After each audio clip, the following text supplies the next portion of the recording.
ঐক্যমত্য কমিশনে সংস্কার নিয়ে দর কষাকষি চলছে এবং পরিস্থিতি এই জায়গায় এসে দাঁড়িয়েছে, বিএনপি বা তার সঙ্গে গুটিকতক দল এই দর কষাকষিতে তারা যখন কোনো একটা বিষয় ছেড়ে দিচ্ছে বলে মনে হয়, তাহলে সেটা একটা পাওয়ার পার্টি বা বিএনপি তারা তাদের দলীয় স্বার্থ ছেড়ে দিল এরকমটা বলে উপস্থাপিত হয়। এবং আমরা যারা এনসিপিতে আছি বা সংস্কারের পক্ষে যে পক্ষগুলো এখানে উপস্থিত আছে, আমরা যদি সংস্কারের প্রশ্নে কোনো একটা বিষয়ে ছাড় দেই, তাহলে এটা গোটা জাতির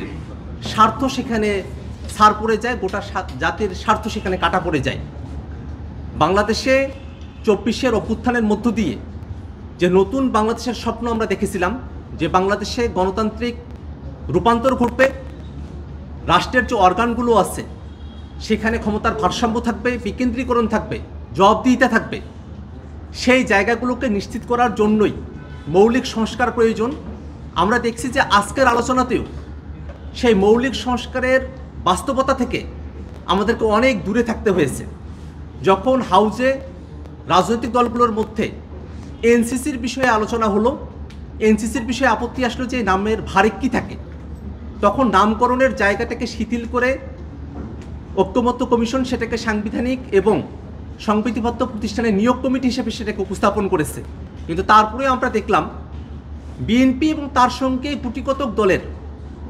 আপত্তির কারণে, বাধার কারণে এই নিয়োগ কমিটি, যার মধ্য দিয়ে আসলে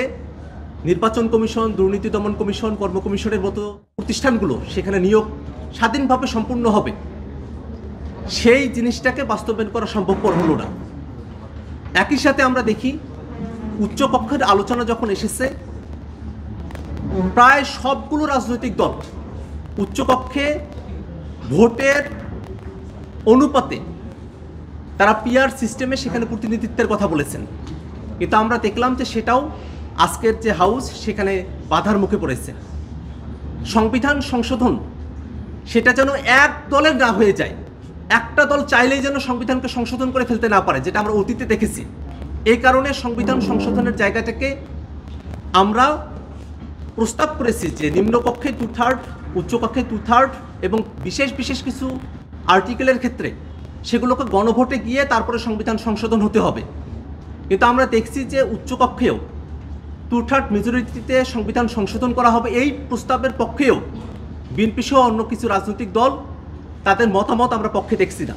সব মিলিয়ে মনে হচ্ছে যে মৌলিক সংস্কারের জায়গাটা বিএনপি এবং তার সঙ্গে সমমনা কয়েকটি দল তাদের কারণে আসলে আটকে আছে। আজকে ঐক্যমত্য কমিশন এই দলগুলোর কাছে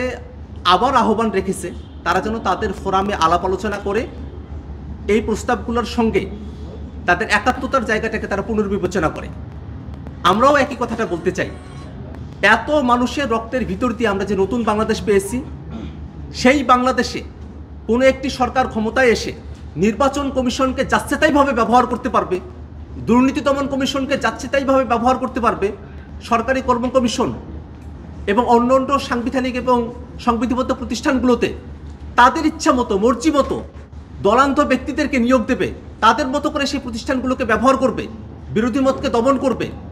এবং বাংলাদেশে সরকারের জবাবদিহিতার জায়গাকে নিশ্চিত হতে দেবে না, এমন পরিস্থিতি বাংলাদেশে যারা তৈরি করতে চাচ্ছে, তাদের সঙ্গে বাংলাদেশের আপামর জনতার কোনো সংযোগ নেই, তাদের সঙ্গে আপামর জনতা কোনোভাবেই একাত্ম হতে পারে না।